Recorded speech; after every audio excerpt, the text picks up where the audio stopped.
So, ayan. Start tayo dito.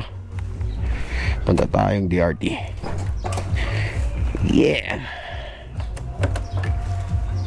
Painit muna tayo. Malamig dito eh. Ha? Hindi, dyan lang sa DRT. Saglit lang ako. Oh! Meron ng inasal pala dito. Di actually matagal na to, pero ngayon ko lang talaga nakita na may inasal pala dito sa Siling Bata. So kung nakikita nyo, maraming nakamotor dito, sabungan. Kaya madami, di lang natin mapapakita. Sabungan ng Angat.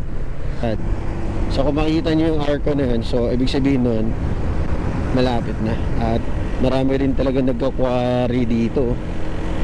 Yan, parang hindi ko alam kung anong kinukuha nila. Yan o. Oh, dati maraming mga restaurant dito. Hindi ko alam kung hanggang ngayon. Yan, kita mo may sira din ang daan. Hindi pa rin ito naayos. Nasira to dahil sa mga truck na dinadaanan dumadaan. So dati maraming mga restaurant dito. Hindi ko alam kung bakit.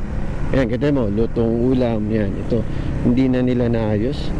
Or tuwing kailan lang ba sila nagbubukas niya. Ayan o, maliit.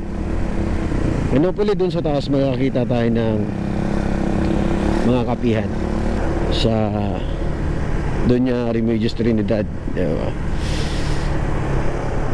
Nainggit lang ako kay Jeric P. Kanina nag-vlog siya puntang Cavite, Caliraya. Kaya naman tayo naman mag-vlog.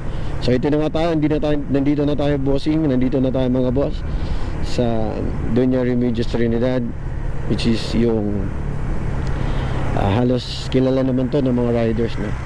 Welcome to Doña Remedios Trinidad 1977.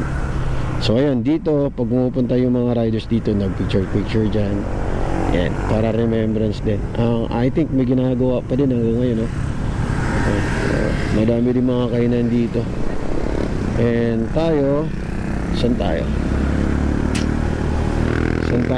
Standby. Alright mga boss, so yun, laki ni Mama Mary, oh.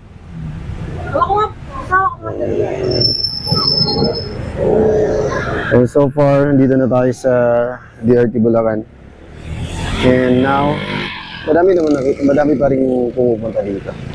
Yung DRT Bulacan. Taas ng hangin, grabe.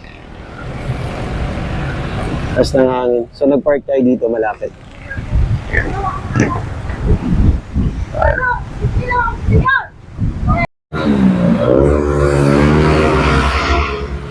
Alright mga boss, let's go. Uwi na. Uwi na tayo. Dito lang nandito si PCX 160. Yan. Tinanggal ko na yung ating wireless microphone. So babalik natin siya dito. And then i-connect natin yung ating, kaya lagay natin siya dito sa ating microphone. Microphone. Cellphone naman. Try natin dito sa ating cellphone.